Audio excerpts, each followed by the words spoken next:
L'article 226.14 s'achève ainsi. Le signalement aux autorités compétentes effectué dans les conditions prévues au présent article ne peut engager la responsabilité civile, pénale ou disciplinaire de son auteur, sauf s'il est établi qu'il n'a pas agi de bonne foi. Voici un alinéa très important, qui a connu une intéressante évolution au fil des lois. Aucune immunité ne figurait dans la version originale de cet article, celle de 1994. En 2002, il fut ajouté cette phrase « Aucune sanction disciplinaire ne peut être prononcée du fait du signalement de sévices par le médecin aux autorités compétentes dans les conditions prévues au présent article ». Il s'agissait donc de libérer les médecins des risques de foudre du Conseil de l'ordre et de son approche absolue du secret médical. En 2004, la phrase devint « Le signalement aux autorités compétentes effectué dans les conditions prévues au présent article ne peut faire l'objet d'aucune sanction disciplinaire ». Ce fut logique, puisque l'autorisation de lever le secret ne concerne pas seulement les médecins. Désormais, les travailleurs sociaux sont libérés non pas de leur ordre professionnel, mais de leur hiérarchie qui voudrait s'opposer à un signalement effectué pour l'un des motifs visés à l'article 226.14, mais qui peut aussi concerner les informations préoccupantes et les signalements prévus au Code de l'action sociale et des familles.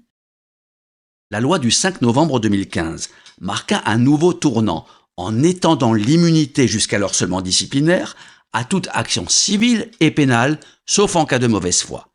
C'est la formule actuelle de ce dernier alinéa de l'article 226.14. Jusqu'alors, l'immunité pénale ne concernait que la violation du secret professionnel, qui est la raison d'être de cet article.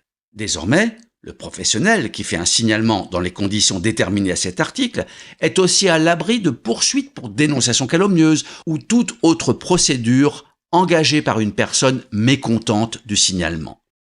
Cette personne ne pourrait pas davantage réclamer réparation d'un éventuel préjudice que le signalement lui aurait occasionné, puisque l'immunité porte aussi sur les actions civiles. Mais en pratique, c'est toujours l'immunité disciplinaire qui reste la plus protectrice, que ce soit pour un médecin par rapport à son conseil de l'ordre ou pour un travailleur social qui ne peut être sanctionné s'il passe outre un blocage de sa hiérarchie. La seule exception à cette immunité est le signalement de mauvaise foi. La mauvaise foi, ce n'est pas l'erreur d'appréciation qui pourrait conduire à un signalement précipité et injustifié. C'est signaler alors qu'on ne peut qu'avoir conscience que le signalement n'est pas justifié, qu'il est abusif. Dans cette hypothèse, des poursuites pour violation du secret professionnel ou dénonciation calomnieuse seraient envisageables, tout comme des sanctions disciplinaires. Cette large immunité est parfois considérée comme une incitation au signalement, pour ne pas dire à la délation. Cette analyse est sans doute exagérée, tant parce que l'article 226.14 instaure un droit de lever le secret et non une obligation, et qu'il est légitime d'être protégé si le signalement est fait en toute bonne foi, au nom de la protection d'un mineur ou d'une personne vulnérable.